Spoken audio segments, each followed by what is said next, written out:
Hi అండి, welcome to సాయిస్ kitchen. బాగున్నారండి మీరు? మేమైతే బాగున్నామండి. ఇప్పుడైతే నేను తీపి గుమ్మడికాయ అండి, గుమ్మడికాయ టమాటర్ అయితే చేసి చూపిస్తానండి. కర్రీ అయితే ఇదైతే చిన్న ముక్క తీసేసుకున్నానండి. చూడండి, ఈ ముక్క తీసేసుకొని ఈ తొక్కతో పాటుగా ఇది మంచిగా కడిగేసుకున్నానండి. తొక్కతో పాటుగా కట్ చేసుకోవాలి చిన్న చిన్న ముక్కలుగా. గుమ్మడికాయ టమాటర్ కర్రీ అయితే చేస్తానండి. ఈ విధంగా కట్ చేసుకొని చిన్న చిన్న ముక్కలుగా కట్ చేసుకోవాలండి.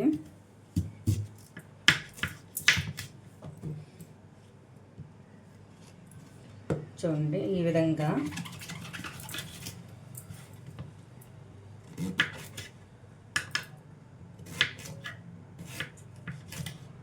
చూడండి, ఈ సైజు ముక్కలు అయితే కట్ చేసుకోవాలండి. ఈ విధంగా మొత్తం కూడా కట్ చేసుకోవాలి. తొక్కతో పాటుగా కట్ చేసుకోవాలండి. ఇందులో విటమిన్స్ ఉంటాయి కాబట్టి ఈ విధంగా చేసేసుకోవాలి. చూడండి, ఈ విధంగా కట్ చేసుకోవాలి. మొత్తం కూడా కట్ చేసి చూపిస్తానండి. చూడండి, ఈ విధంగా అయితే కట్ చేసుకోవాలండి. ఈ సైజు ముక్కలుగా కట్ చేసుకొని ఇవైతే వాటర్లో వేసుకొని ఉడికించుకోవాలండి. కొద్దిగా మీడియంగా, మరీ మెత్తగా కాకుండా మీడియంగా ఉడికించుకోవాలి. ఇప్పుడైతే కొద్దిగా గిన్నెతో వాటర్ తీసుకొని ఇందులో అయితే కొంచెం తీసుకోవాలండి. చూడండి, ఇంత అయితే సరిపోద్ది. ఇందులో అయితే కొద్దిగా పసుపు, ఒక 1/2 టేబుల్ స్పూన్ వరకు పసుపు వేసుకోండి. ఒక 1/2 టేబుల్ స్పూన్ వరకు సాల్ట్ అండి. ఈ సాల్ట్ వేయడం వల్ల మనకి తొందరగా ఉడుకుతాయండి గుమ్మడికాయ ముక్కలు అయితే. ఇప్పుడు కలిపేసుకొని ఇందులోనే మనం కట్ చేసి పెట్టుకున్న గుమ్మడికాయ ముక్కలను అయితే వేసుకుందాం. ఇప్పుడు ఇవైతే స్టవ్ ఆన్ చేసుకొని ఉడికించుకోవాలండి. ఇవి మీడియంగా ఉడికితే సరిపోద్ది, మెత్తగా ఉడకనవసరం లేదండి. మీడియంగా ఉడికించుకొని తీసేసుకుందాం. ఇప్పుడైతే స్టవ్ ఆన్ చేసుకుందాం అండి. చూడండి, స్టవ్ ఆన్ చేసేసుకొని ఇదైతే పెట్టేసుకోనండి. ఇవైతే మీడియంగా ఉడికించుకోవాలండి. ఉడికించుకొని తీసేసుకోవాలి. ఇప్పుడైతే ఈ పక్క బర్నర్కి మార్చుకుందాం అండి. ఇది పక్క బర్నర్కి మార్చుకొని ఇప్పుడు మసాలా ప్రిపేర్ చేసుకుందాం అండి. మసాలా కోసం ఒక ప్యాన్ పెట్టేసుకున్నాను. ఇందులో అయితే 1 టేబుల్ స్పూన్ వరకు ధనియాలండి, ఒక 1/2 టేబుల్ స్పూన్ వరకు వేసుకోండి, సరిపోతాయి. చిన్న ముక్క తీసుకున్నాం కదా, 1/2 టేబుల్ స్పూన్ వరకు ధనియాలు, 3 యాలకులండి, ఒక 4 చిన్న సైజు లవంగాలు. మీ దగ్గర నువ్వులు ఉంటే నువ్వులు వేసుకోండి. కొద్దిగా 1 టేబుల్ స్పూన్ వరకు నువ్వులు వేసుకోండి. నువ్వులు లేకపోతే ఎండు కొబ్బరి వేసుకోవాలండి, చిన్న ముక్కలు 2. చిన్నది దాల్చిన చెక్క, ఈ సైజు దాల్చిన చెక్క వేసుకోండి. ఒక 4 మీరు కారం తినే బట్టి చూసుకొని ఎండుమిర్చిని అయితే వేసుకోండి. నేనైతే ఒక 4 ఎండుమిర్చిని అయితే వేసుకుంటానండి. ఇవైతే మంచిగా కలిపేసుకోవాలి. ఇవి మనం కలిపేటప్పుడు మంచి స్మెల్ వస్తుందండి, అటువంటిప్పుడు ఆఫ్ చేసుకోవాలి. ఇదైతే బారుగా వేయించుకొని మిక్సీ పట్టుకోవాలండి. చూడండి, అప్పుడే మనకి స్మెల్ స్టార్ట్ అయిందండి. ఇప్పుడైతే ఇంకొంచెం వేయించుకొని ఇవైతే పూర్తిగా చల్లారాలండి. చల్లారిన తర్వాత మిక్సీ పట్టుకుందాం. చూడండి, మనకైతే ధనియాలు, ఎండుమిర్చి ఇవన్నీ కూడా మంచిగా వేగాయండి. ఇప్పుడైతే ఇవి ఒక ప్లేట్లో తీసేసుకుందాం. ఇవి పూర్తిగా చల్లపడాలండి. పూర్తిగా చల్లపడిన తర్వాత మిక్సీ పట్టుకోవాలి. మళ్ళీ ఇదే ప్యాన్ పెట్టేసుకొని 1 టేబుల్ స్పూన్ వరకు ఆయిల్ వేసుకోండి. ఆయిల్ వేసేసుకొని ఇందులో అయితే టమాటాలు వేసుకోవాలండి. ఒక 2 టమాటాలను అయితే నేను కట్ చేసి పెట్టుకున్నాను, మీడియం సైజు టమాటాలు అండి. ఇందులో కొద్దిగా సాల్ట్ వేసుకోవాలి. కొద్దిగా అండి, ఒక చిటికెడు వేసుకుంటే సరిపోద్ది మగ్గడం కోసం. ఇవైతే మంచిగా మనకి మగ్గాలండి, మొత్తం కూడా మెత్తగా మగ్గిపోవాలి. ఈ మగ్గేంత వరకు అయితే ఫ్లేమ్ సిమ్లో ఉంచేసుకొని మూత పెట్టేసుకుందామండి. ఇలా పూర్తిగా మగ్గాలండి, మెత్తపడాలండి టమాటార్ ముక్కలు. ఇప్పుడైతే మూత పెట్టి ఉంచేసుకుందాం. చూద్దామండి టమాటాలు మగ్గిందో లేదో. చూడండి టమాటాలు అయితే మనకి మంచిగా మగ్గిందండి. ఈ విధంగా మెత్తగా మగ్గాలి. ఇప్పుడు ఇదైతే పక్కన పెట్టేసుకొని వేరే కడాయి పెట్టేసుకుందాం అండి. వేరే ప్యాన్ పెట్టుకుందాం. ఇదైతే మెత్తగా ఈ విధంగా మెదిమేసుకోవాలండి. ఈ విధంగా మెదిమేసుకొని ఇదైతే పక్కకు తీసేసుకొని వేరే ప్యాన్ పెట్టేసుకుందాం అండి. ఇప్పుడైతే ఇందులో 2 టేబుల్ స్పూన్ల ఆయిల్ వేసుకుందాం అండి. ఇది కొద్దిగా వేడవ్వాలి. చూడండి ఒక 2 టేబుల్ స్పూన్ వరకు ఆయిల్ వేసేసుకోనండి. వేసేసుకొని ఒక 1/2 టేబుల్ స్పూన్ వరకు ఆవాలు, 1/2 టేబుల్ స్పూన్ వరకు జీలకర్రను అయితే వేసుకున్నాను. ఇందులోని వెల్లుల్లి ఒక 3 రెబ్బలు కచ్చపచ్చగా దంచుకొని వేసుకోవాలండి. ఇందులోని కొద్దిగా కరివేపాకు,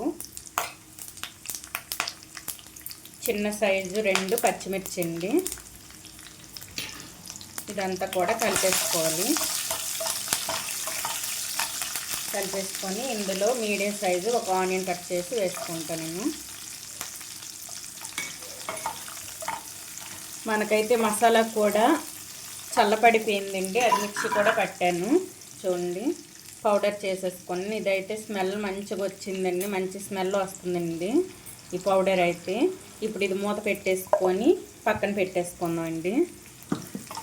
ఇప్పుడైతే ఇది మంచిగా కలిపేసుకొని ఇందులో కొద్దిగా సాల్ట్ చూసుకొని వేసుకోండి. ఎందుకంటే మనం గుమ్మడికాయ ముక్కల్లో వేసుకొని టమాటా ప్యూరీలు కూడా వేసుకోనండి. చూసుకొని కొద్దిగా వేసుకోవాలి. ఇందులోనే కొద్దిగా పసుపు అండి వేసేసుకొని మొత్తం కూడా మంచిగా మగ్గాలి. ఈ ఆనియన్స్, పచ్చిమిర్చి ఇవన్నీ కూడా మంచిగా మనకి మగ్గాలండి. మనకైతే ఈ గుమ్మడికాయ ముక్కలు కూడా మంచిగా ఉడికాయండి. అవి కూడా చూపిస్తాను. చూడండి ఈ విధంగా అయితే మనకు ఉడకాలండి గుమ్మడికాయ ముక్కలు. చూసారా ఈ విధంగా ఉండాలి. మరీ మెత్తగా చేసుకోకుండా ఈ విధంగా ఉండేటట్టు ఉంచేసుకోండి. ఇప్పుడు ఇవి కూడా నేను పక్కన పెట్టేసుకుంటాను. ఇవి మగ్గిన తర్వాత అయితే మనం టమాటా ప్యూరీని ఇందులో వేసుకుందామండి. ఇది మంచి గోల్డెన్ కలరు రావాలి. మనకు ఆనియన్స్ అయితే మంచిగా వేగితేనే మనకి గుమ్మడికాయ కర్రీ అయితే బాగుంటుందండి. ఇదైతే మంచిగా వేగేంత వరకు మూత పెట్టి ఉంచేసుకుందాం. ఒక 2 మినిట్స్ అయితే మూత పెట్టి ఉంచేసుకుందాం అండి. ఆనియన్స్ వేగాయో లేదో చూద్దామండి. చూడండి ఒక 2 మినిట్స్ తర్వాత చూస్తే మనకు ఆనియన్స్ అయితే మంచిగా వేగాయండి మంచి కలర్లో. ఇప్పుడు ఇందులో అయితే ముందుగా మనం రెడీ చేసి పెట్టుకున్న టమాటా ప్యూరీని అయితే వేసుకుందాం అండి. చూడండి ఇదైతే వేసుకుందాం.